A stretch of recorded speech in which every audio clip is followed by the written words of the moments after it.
Stuttering John was on Daybreak WYTV, Channel 33 in Youngstown, Ohio. And I played some clips of this yesterday. I was on Drew Lane's show, and they had to point out to me that an ABC affiliate being Channel 33 means you're in a very small market. It's freaking a UHF channel. But either way, John's excited. He's got a comedy show, and he's making the rounds that morning.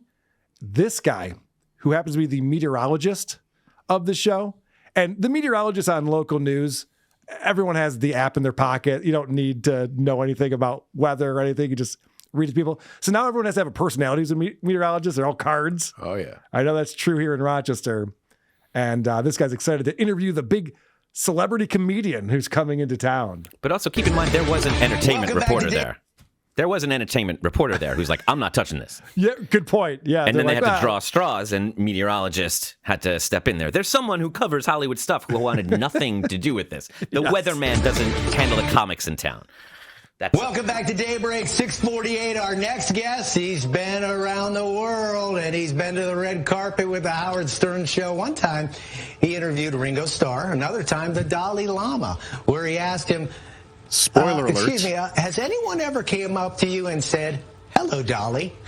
Yeah, he's a comedian. Looking for a few laughs this weekend at Funny Farm in Niles. That's where you got to go. Joining us this morning is Stuttering John Melendez. What did the Dalai Lama say when you busted his chops on him? He laughed, but then he was with Richard Gere, and he was not very happy about it.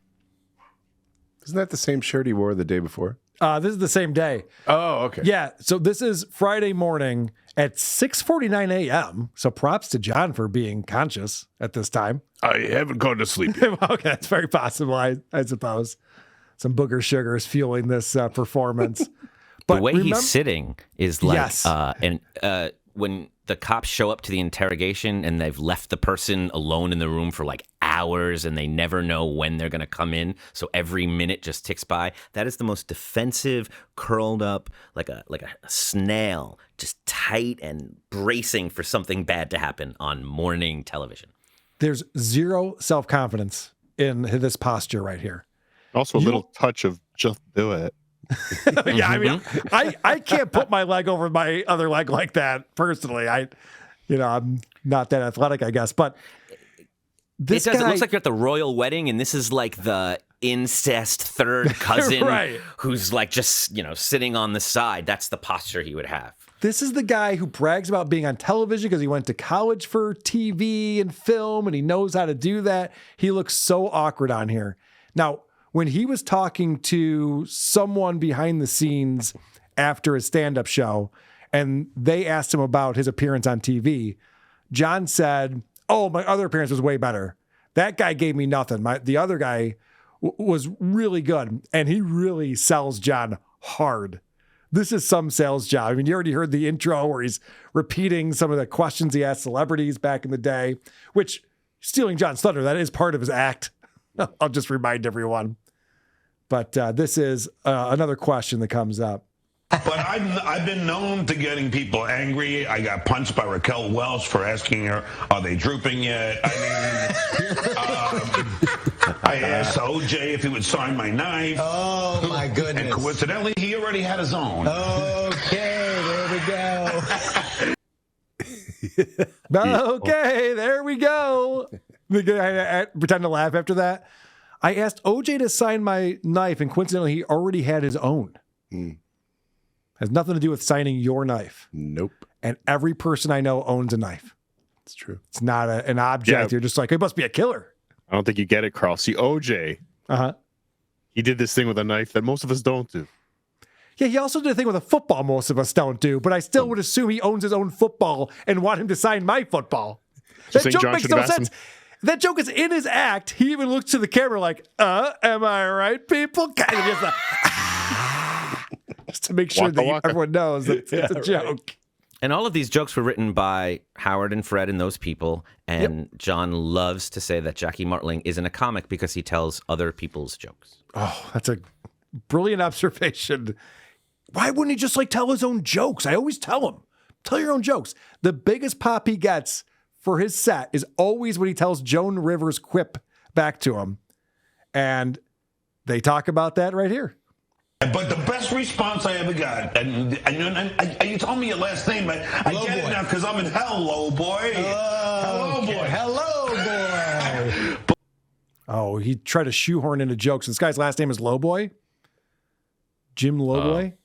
So he's like, I'm in hell, Lowboy. The more I know, the less funny it is. Yeah.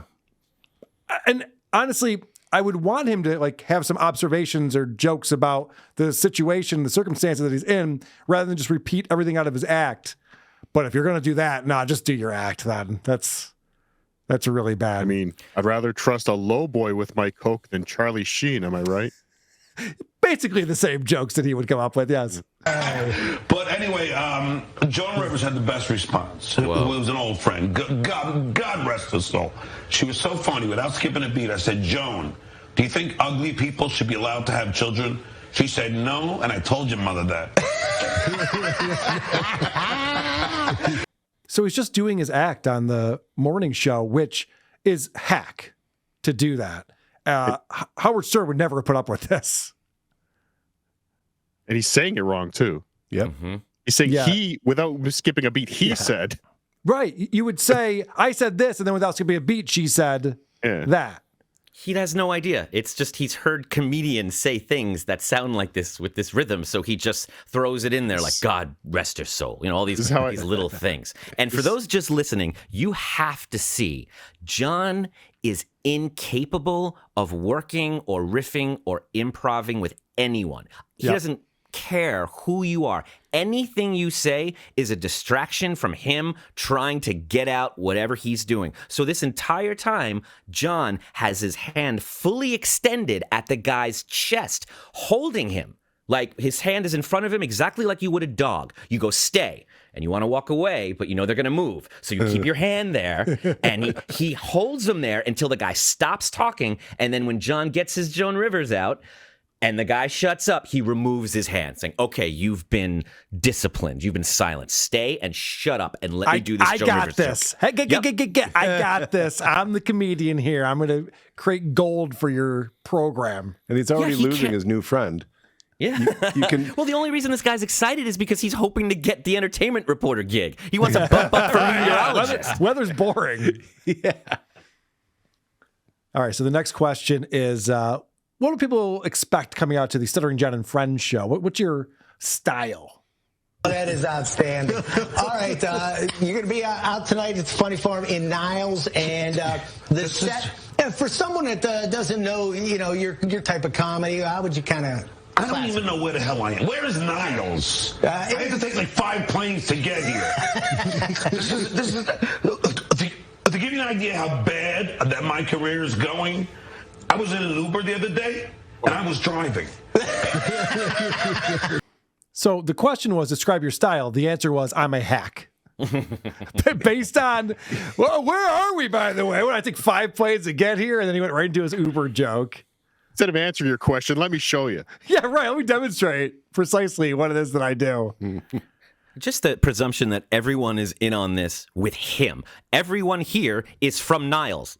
They live in Niles. They live there, and they make a living in Youngstown, Ohio. And they're just like, can you believe what a shithole this place is? They're just like, yeah, John.